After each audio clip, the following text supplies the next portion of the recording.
Stennew sas-sena d-dieħla. Hija din ir-risposta tal-Ministru Aron Farrugia għal frustrazzjoni u r-rabja ta' dawk kollha li ta' kuljum jispiċċaw iqattaw ammont kbir ta' ħin imwaħla fit-traffiku, xi ħaġa li żgur mhix perċezzjoni kif kienu qalulna. Fil-baġit tas-sena d-dieħla l-Ministru tal-Finanzi Clyde Caruana qal li l-Gvern se jkun qed jiffinalizza l-pjan biex numru ta' servizzi fit-toroq tagħna ma jingħatawx qabel id-9 ta' filgħodu.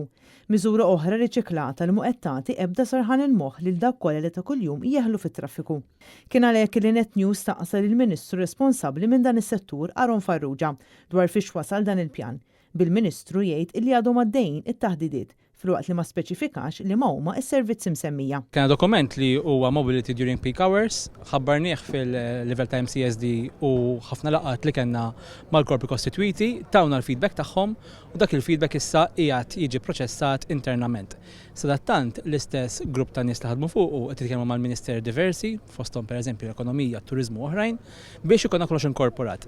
Jien deċiż illi s-sena d-dieħla ikollna xi forma ta' riżultat. Tajjeb ngħidlek illi il-proċess mhux faċli. Bil-Gvern jidher li għadu ma rrealizzax ir-realtà li l-poplu Malti qed esperjenza ta' kuljum. Kif skont il-Ministru is-soluzzjoni qed joffri jekk tidħol fis-seħħ għalissa se tkun attwata biss għas-sigħat ta' filgħodu. Aħna ħanibdew minn ta' filgħodu. Bil-Ministru jibqa' ma jgħidilniex x'soluzzjonijiet konkreti għandu għal dan is-settur. Soluzzjonijiet konkreti biex tissolva fil-medjat dil-problema ta' traffiku ta' filgħaxija l-iktar xem. Mela, soluzzjoni konkreti nistiednek għadha tiġi il-Parlament. Intant fil-budget il-kelma metro lanqas biss issem id-darba. Aħseb u wara kemm beda dan il-proġett. Ħolm oħra tal-Gvern Laburista li sfumat fix-xejn.